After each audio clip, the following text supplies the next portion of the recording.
Entonces, Efesios capítulo 1, por favor, Efesios capítulo 1, estamos en esta serie, este ya es el cuarto estudio, si no me equivoco, de esta serie que hemos titulado Inexplorado en los lugares celestiales, ¿verdad? Y estamos estudiando esta carta que desde una perspectiva teológica es una de las cartas con mayor profundidad en cuanto a la revelación del carácter y de los atributos de Dios.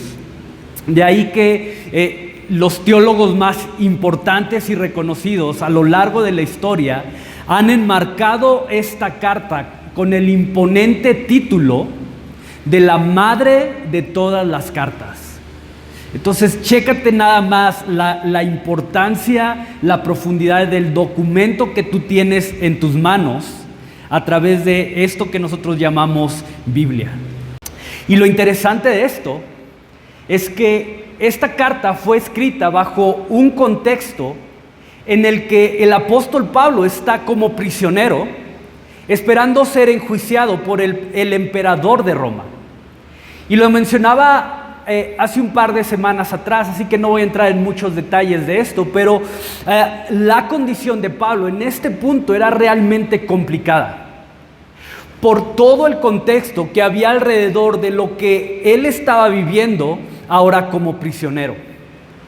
Y no sé tú, pero personalmente conocer esto es algo que me reta, pero al mismo tiempo me motiva, porque en medio de todo esto, en medio del dolor, en medio de la tortura, en medio del maltrato que Pablo tuvo que enfrentar al estar como prisionero, él simplemente tiene la capacidad de permanecer tan lleno del Espíritu Santo que de su corazón sale esta increíble revelación de quién es Dios y de lo que Él ha hecho por nosotros.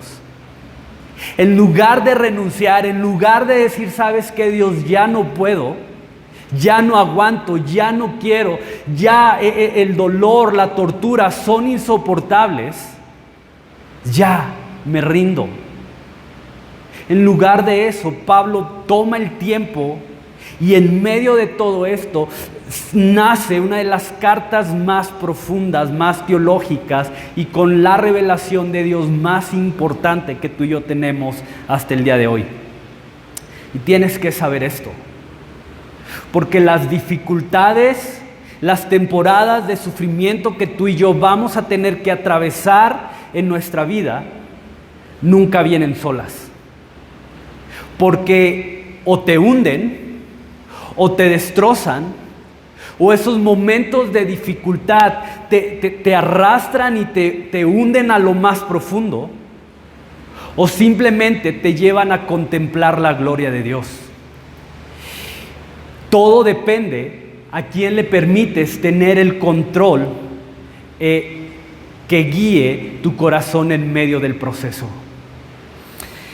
Y de lo que hoy quiero hablarte, y dándole continuidad a lo que Adiel nos hablaba la semana pasada, es de un tema que personalmente me emociona mucho. Y creo que no nada más a mí, creo que en general es un tema que nos gusta escuchar, y eso es el amor de Dios. El amor de Dios.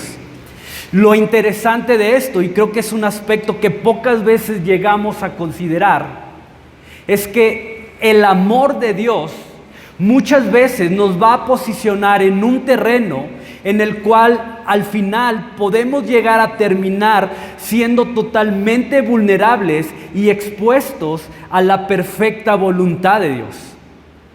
O como lo dijera Pablo, al puro afecto de su voluntad.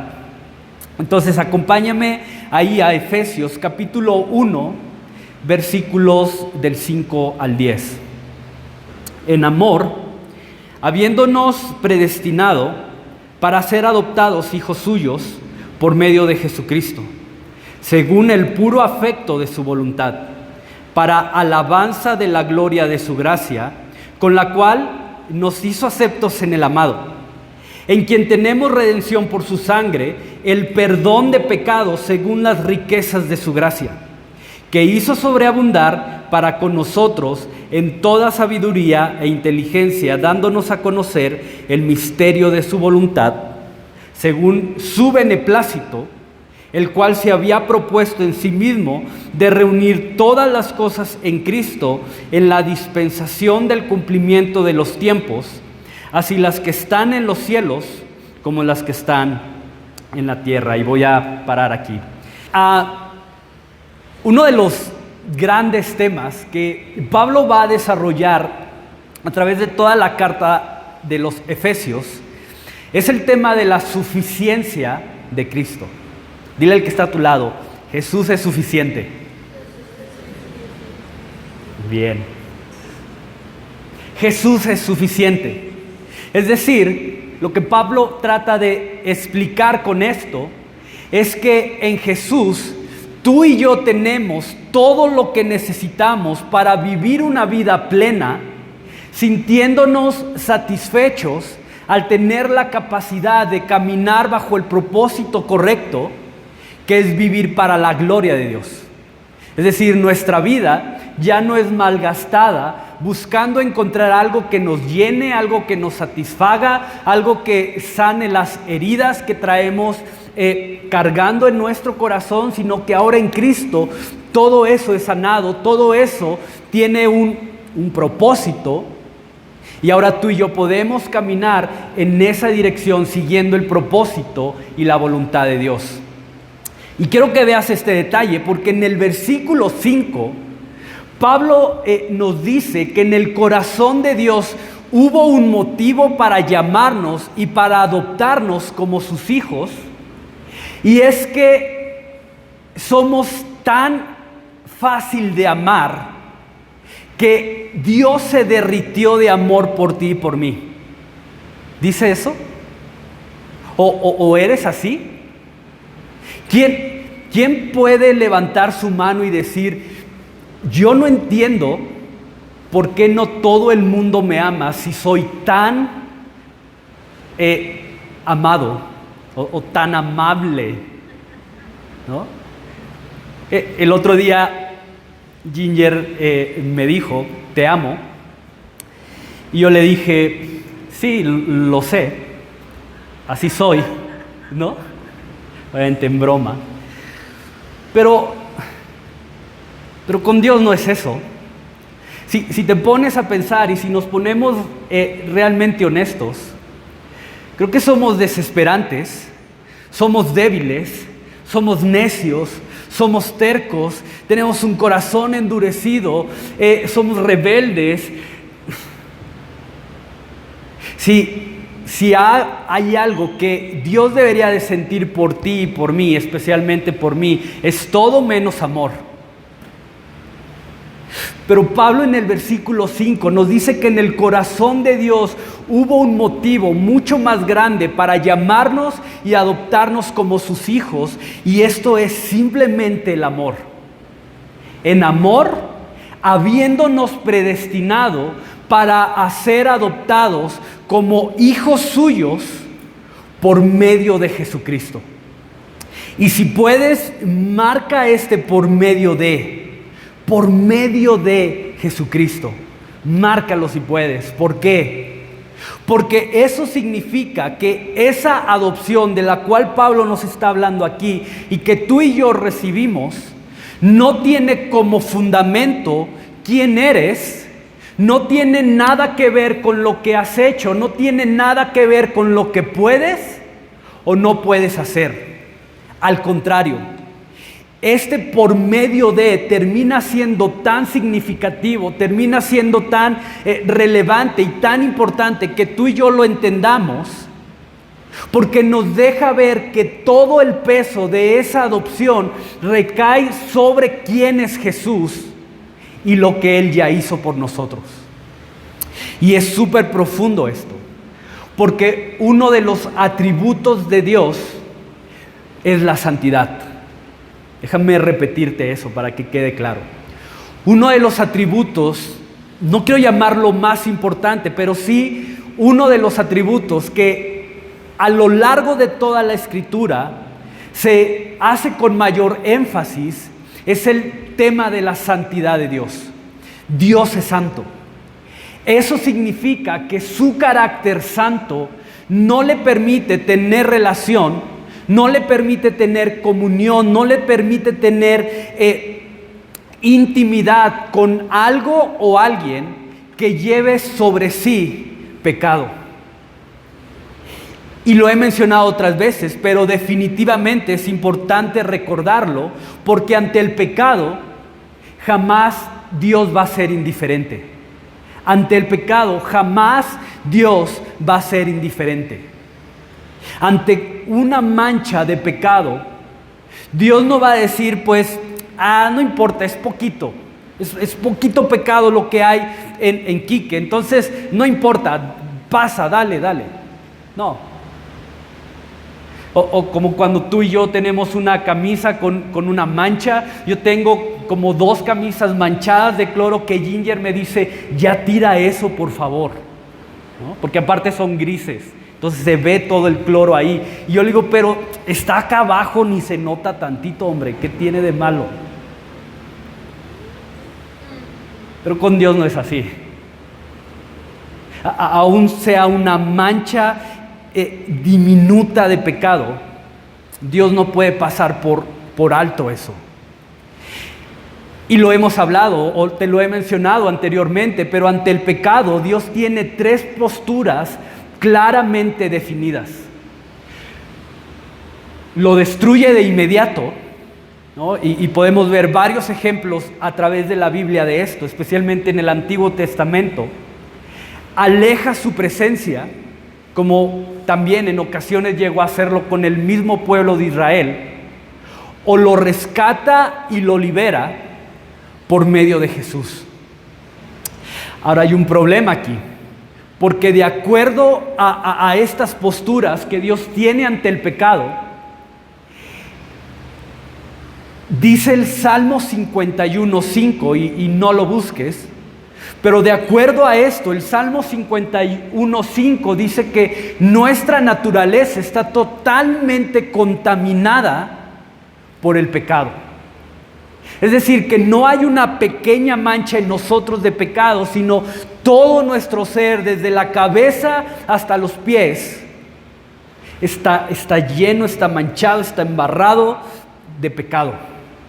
Sí, esto que tú ves aquí son 81 kilos de pura inmundicia. Bueno, eso fue la última vez que me pesé, 81, ya ni sé.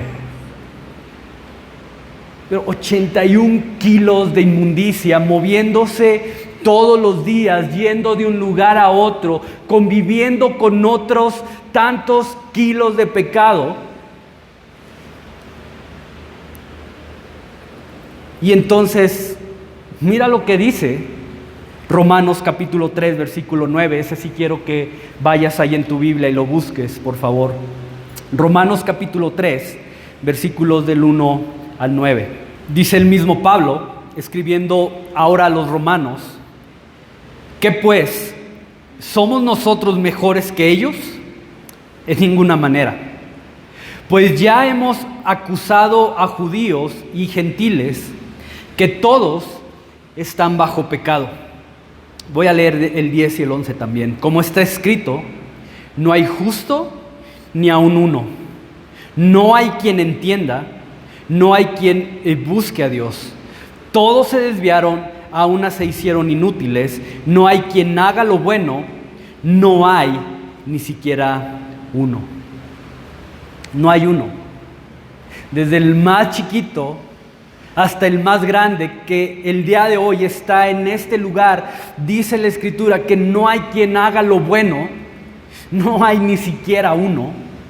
Entonces esto termina siendo súper profundo, porque aunque en su misericordia tú y yo no hemos sido consumidos por Dios a causa de nuestro pecado, y repito, solamente por su misericordia, porque tú y yo mereceríamos haber sido consumidos por Dios hace mucho, mucho tiempo atrás.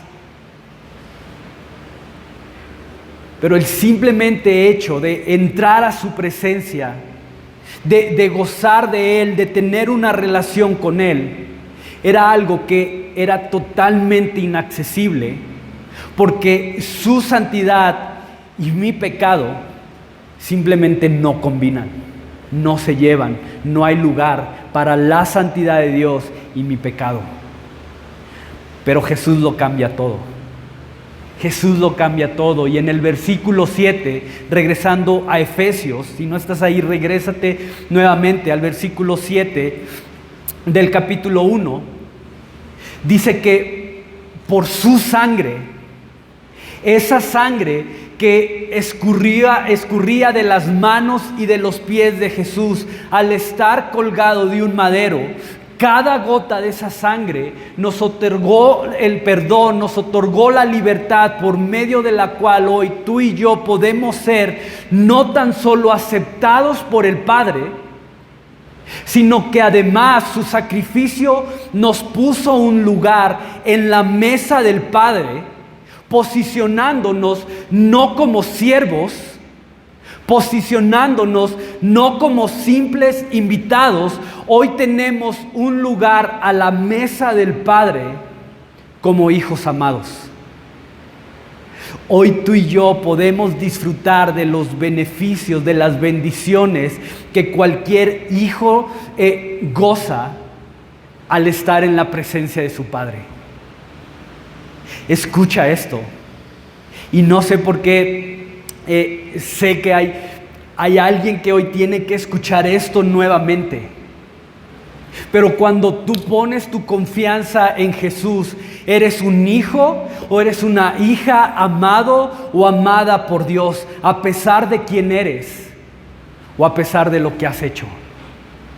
Y justamente te platico un poco. Ayer veíamos una película con el grupo de jóvenes y el tema era este. Y yo le decía a Ginger, oye, lo que vimos en la película básicamente es el resumen de lo que voy a hablar mañana.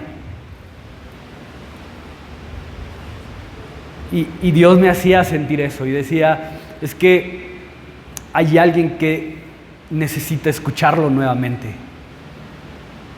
Pero cuando tú pones tu confianza en Dios, a pesar de lo que eres, o a pesar de quién eres, a pesar de lo que has hecho, eres un hijo o una hija amada por Dios.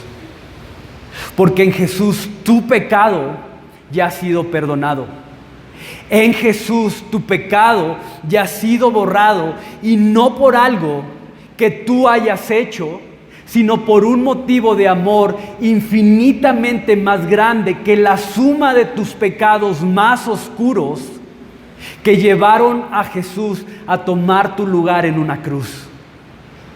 Y a través de Él ser escogidos, a través de Él ser amados, a través de Él ser adoptados y libres de nuestra condición de pecado. Ya no tienes que cargar con eso. Dios ha borrado tu pecado, Dios ha limpiado con su sangre tu pecado. Me encanta cómo ve este tema un escritor de los Estados Unidos llamado Justin, y voy a tratar de pronunciarlo, Justin Burkholder. No sé si lo pronuncié bien. Y no creo que vea esto, entonces no importa si lo digo mal. Pero él habla de este tema y lo resume de una manera increíble. Y él dice, el amor de Dios por nosotros no tan solo es un amor que nos rescata, sino un amor que nos sostiene. Él se complace no solo en perdonar nuestro pecado, sino que su anhelo es llevarnos de donde estamos, desde esa posición de pecado, hasta la presencia de Dios para siempre.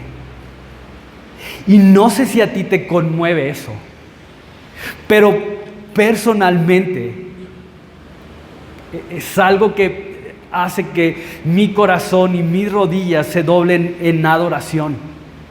Porque literalmente Dios, motivado por un perfecto amor, un amor que literalmente no merezco, pero Él te toma, motivado por amor, Él te rescata, motivado por amor, Él te adopta como su hijo, te pone un lugar en su mesa, Porque su deleite, y escucha esto, su deleite y su mayor gozo es estar contigo y tenerte cerca. Y este es el plan que desde el principio Dios diseñó. No hay ni ha habido otra cosa en el corazón de Dios que no sea el que tú disfrutes de su presencia como Él disfruta de tu presencia. Déjame repetirte eso. No ha habido otra cosa en el corazón de Dios que lo mueva de tal forma como el que tú disfrutes de su presencia como Él disfruta de la tuya. Y sabes, ni tu pasado, ni la realidad de tu presente definen quién eres. Porque sí, definitivamente hay cosas en nuestro pasado que hemos tenido que vivir cada uno de nosotros de diferentes maneras y en diferentes momentos de nuestra vida. Y han dejado heridas en nuestro corazón. Y nos han marcado de alguna manera. Quizás unos más que otros. Pero ahí están. Esas cosas que tú y yo tuvimos que vivir. Que a lo mejor hoy no entendemos por qué. Que a lo mejor hasta el día de hoy seguimos preguntándonos, es que ¿por qué a mí? Y ahí están y no podemos ignorar eso. Y la Escritura misma no nos llama a olvidar o menospreciar nuestro pasado. O quizá hoy simplemente estás viviendo las consecuencias de decisiones que no tuvieron en el momento de ser tomadas, la prioridad de buscar la gloria de Dios, y quizá hoy estás pagando el costo de eso. Pero tienes que saber que cada una de estas cosas ya han sido borradas mediante la sangre de Jesús, y esa misma sangre ha puesto sobre ti una nueva identidad para llevarte a vivir una vida bajo la seguridad de que ahora tienes un Padre en el cielo que anhela guiar cada uno de tus pasos y estar junto a ti. Y quiero terminar leyéndote lo que dice Isaías 53 con referencia a esto. Y si puedes, búscalo. Isaías 53, versículo 3 al 11. Está hablando de Jesús.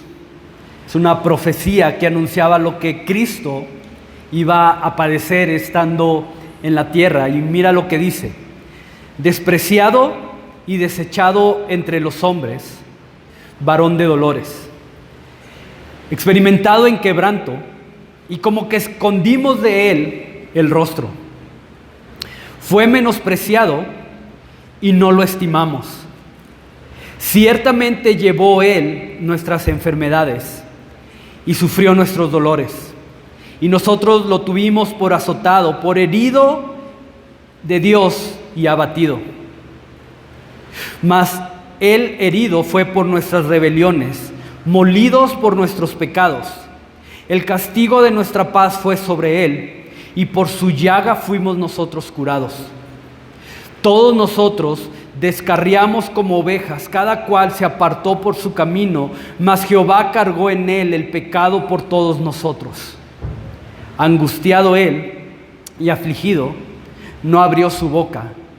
Como cordero fue llevado al matadero, y como oveja delante de sus trasquiladores, enmudeció y no abrió su boca. Por cárcel y por juicio fue quitado, y su generación, ¿quién la contará? Porque fue cortado de la tierra de los vivientes, y por la rebelión de mi pueblo fue herido.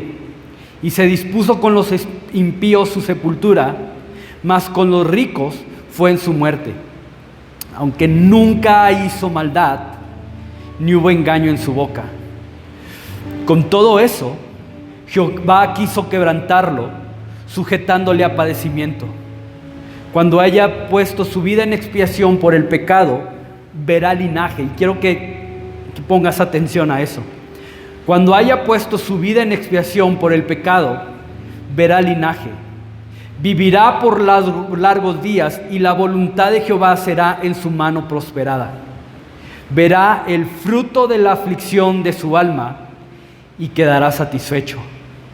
Por su conocimiento justificará mi siervo justo a muchos y llevará las iniquidades de ellos. Y chécate, los primeros versículos que leímos simplemente hablan de un sufrimiento, un quebranto increíbles que Jesús iba a tener que experimentar siendo inocente. Pero en medio de eso, en medio del quebranto, en medio del dolor, en medio del sacrificio que Jesús hizo, dice Isaías que por encima de todo lo que Jesús tuvo que vivir y padecer, había una promesa que hizo que todo ese sufrimiento que se describe aquí literalmente perdiera importancia. Y es que al final Jesús podría contemplar el fruto de la aflicción de su alma. Y los ojos de Cristo estaban ahí. Lo que el Padre le prometió simplemente hizo que Jesús pusiera sus ojos en la promesa y no en lo que tuvo que enfrentar o en lo que iba a tener que enfrentar. Y de acuerdo a esto, y es parte de lo que Pablo habla en Efesios 1:9, ese misterio el cual hoy a ti y a mí se nos revela. Y es que parte de ese linaje, parte de esa descendencia que nacería del sacrificio de Jesús, y que, como lo dice aquí, era parte de la voluntad de Dios y que le produciría gozo a Jesús y que le haría suspirar de satisfacción y decir: valió la pena. Cada golpe, cada látigo, cada insulto, esa corona de espinas que perforó mi cabeza, valió la pena. Porque esa descendencia que lo hizo suspirar y estar satisfecho, hoy está aquí. Hoy está aquí reunida. Y eres tú. Y es súper interesante. Me puse a buscar cuántas veces en toda la Biblia se habla de que Jesús de manera tan clara se muestra satisfecho por algo. Y esta es la única ocasión en la que Jesús dice que es satisfecho. Ni cuando en Génesis, al terminar la creación, dice simplemente que al verlo dijo que era bueno y bueno en gran manera. Pero cuando ve el fruto de la aflicción de su alma, queda satisfecho. Y tienes que creer esto. Tienes que no solo saber, tienes que creerlo. Cuando Dios te ve, Él no ve tu físico. Cuando Dios te ve, no ve tu apariencia. Cuando Dios te ve, no ve tu capacidad. Cuando Dios te ve, no ve tus limitaciones. Cuando Dios te ve, ve mucho más allá de tus fallas. Cuando el Padre te ve, ve el fruto de la aflicción, de lo que su Hijo compró y amó desde la eternidad. Y definitivamente sí, hay cosas que hoy tienen que ser cambiadas. Definitivamente hay cosas de nuestro corazón que hoy tienen que sanar, que hoy tienen que ser transformadas. Y eso solamente lo puede ser posible a través del Espíritu Santo. Pero a pesar de que hoy no somos perfectos, en Jesús no hay nada. no hay pecado, en Jesús no hay debilidad, en Jesús no hay nada que esté en lo presente o en lo que habrá de venir que pueda separarte del amor perfecto de Dios. Y no sé, pero tal vez hoy has llegado aquí creyendo que eso del amor de Dios, está bien, está bonito, es un buen tema.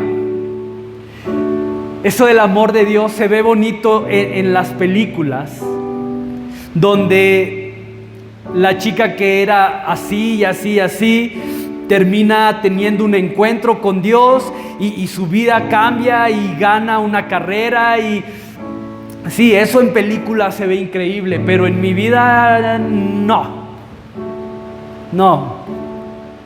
Yo estoy condenado o condenada a repetir los mismos patrones de mi pasado. Sí, el poder de Dios tiene... el amor de Dios tiene poder en otra gente, pero no en mí. Yo crecí siendo así, voy a morir siendo así. Entonces podemos saber infinidad de cosas del amor de Dios, pero eso no significa que verdaderamente lo estemos viviendo. Pero hasta que entiendas cuánto realmente costaste, cuando decidas verdaderamente creer y aceptar la profundidad del sacrificio de Jesús, sabrás el valor y te darás cuenta de lo hermoso o lo hermosa que eres ante los ojos de Dios. Y que a pesar de lo que hoy puedas estar viviendo, que a pesar de que quizás no entiendes por qué hoy estás aquí o por qué esto que hoy te tiene en donde te tiene, tienes que confiar que Él te tiene justo ahí, en el hueco de tus manos. Y que si hoy tú puedes amarle es porque Él te amó primero. Y que si hoy tú puedes venir y buscarlo en oración, es porque Él oró primero por ti. Es porque si hoy tú puedes venir y buscarle y entrar a su presencia, es porque Él primero dio los pasos que fueron necesarios para estar cerca de ti.